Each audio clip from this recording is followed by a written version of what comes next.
Howdy, hi. It is Do Your Job Sports MLB Rundown picks and predictions for Wednesday, July 23rd, 2025. We're looking at the best bets of the day. Let's get into the video. All right, so first things first, got to recap the previous day's results. Currently, we are 4-2 on the day. We still have one game ongoing. It is the Milwaukee Brewers at the Seattle Mariners. It is currently 0-0 in the top of the fifth inning. There is Jackson Chourio on first base with nobody out.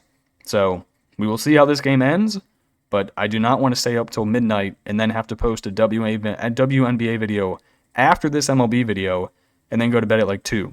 So I'm going to post this now. I will update the season total with however this game finishes out. Hopefully, it's with a Brewers 2-0 victory. All right, so I'm going to recap these real quick, and then we'll get on to the picks for tomorrow. So, first game, took the Pirates plus 120, had the over 7.5 runs. If you are a Detroit Tigers fan, you might want to start being concerned, because since the All-Star break, you have looked horrible.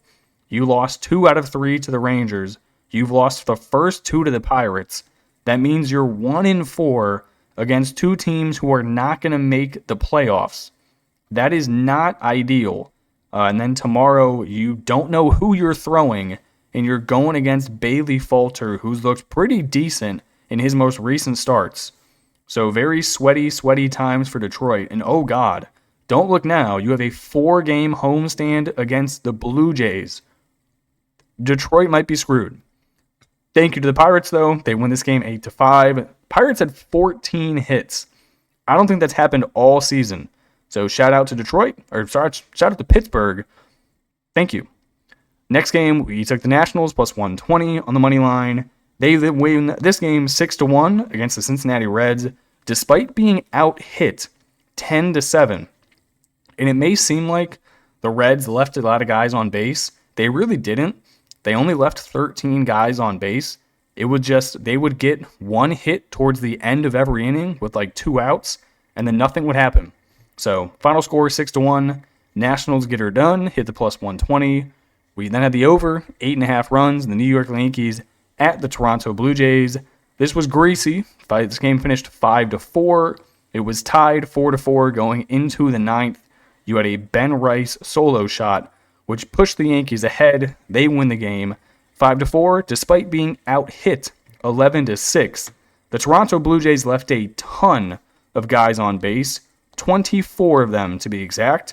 You had Nathan Lukes leave 5, Vladdy left 4, Bo Bichette left 5, Alejandro Kirk left 5. Tough day for Toronto, but they had won 11 in a row, so I guess it's okay in the end. Our losers, we had the Reds over 8.5 runs. That was no bueno, as they only scored 1. That game finished at 7, so we missed by 2. We then had the Blue Jays minus 115.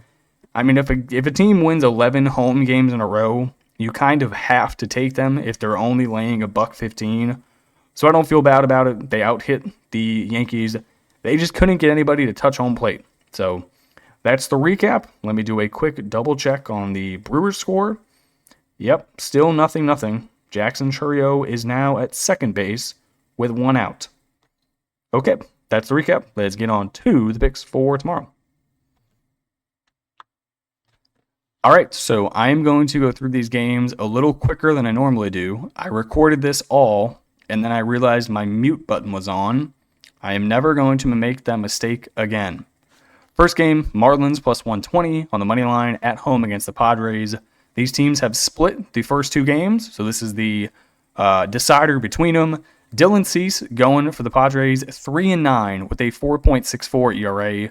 Going up against Sandy Alcantara, 4-9 with a 7.14 ERA.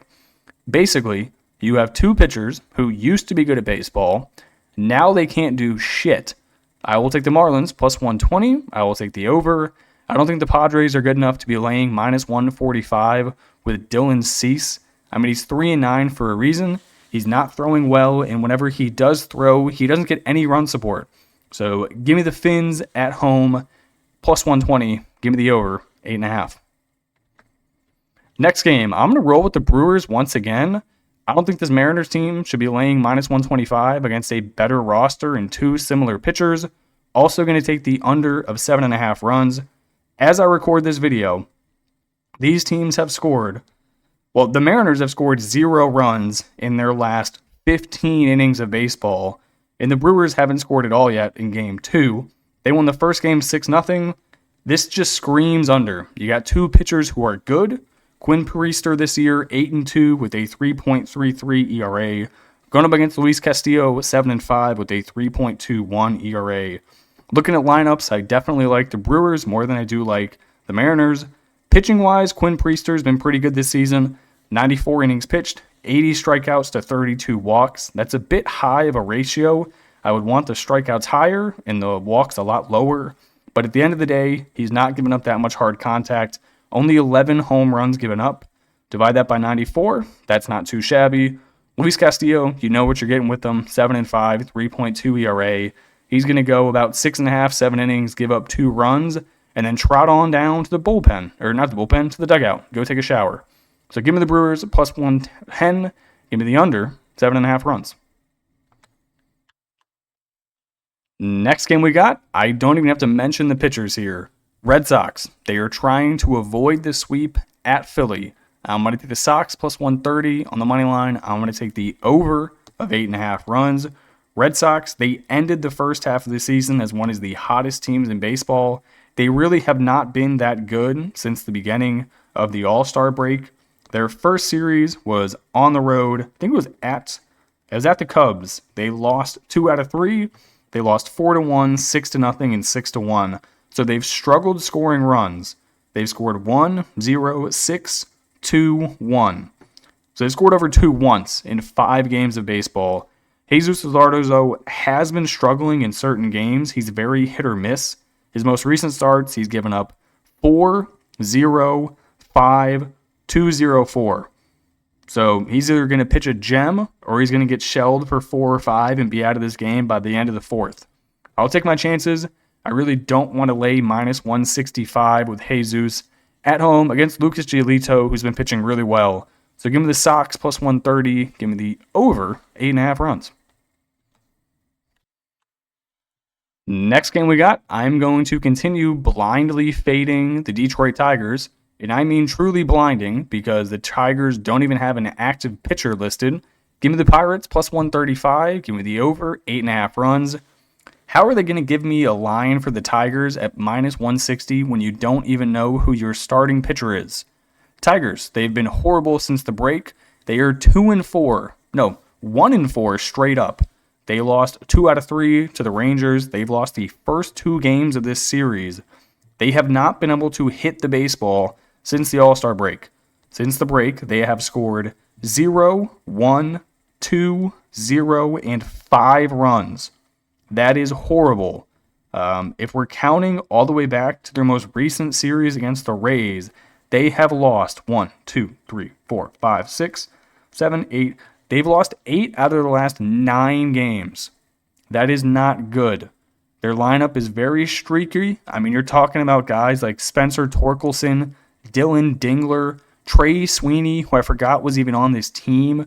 You have Parker Meadows hitting a $189. I mean, these are dudes who early in the season you didn't know if they were going to be able in AAA or on this roster.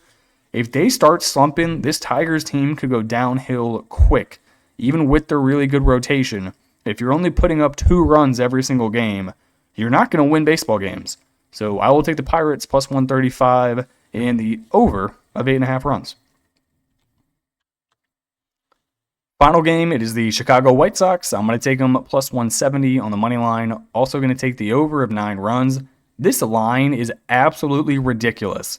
Taj Bradley laying -200 at home against a White Sox team who has been red hot from the plate. Since the All-Star break, I think the White Sox are the best offense in baseball in terms of a straight run production. They have scored 10, 10, 7, 8, and 3. Those are ridiculous numbers from a White Sox team that is 30 games below 500. They have Jonathan Cannon on the mound. Nothing to write home about, but he's also not awful. 4-7, 4.18 ERA. His most recent starts have been decent. He gave up 1 run to Pittsburgh, 2 to Cleveland, 2 to Colorado, 1 to San Fran, 5 to Detroit, 5 to the Mets, 3 to Chicago. So if he plays a decent team, he's going to give up 4 or 5. If he plays a middle-of-the-pack team, you can probably get 5 innings of 2-run baseball. Taj Bradley, not a dude I think should be ever laying minus 200, especially with how good the White Sox have been. So I will take a shot at plus 170 on the money line. Also, the over 9 runs. All right, that is going to do it for me in this video. I appreciate you guys watching and tuning in. If you guys have not already, you can join the Discord down below. It is free. The only thing you need to sign up is a Discord and an email. So if you haven't, go join. Link in the description. And I will catch you guys in the next video. Peace.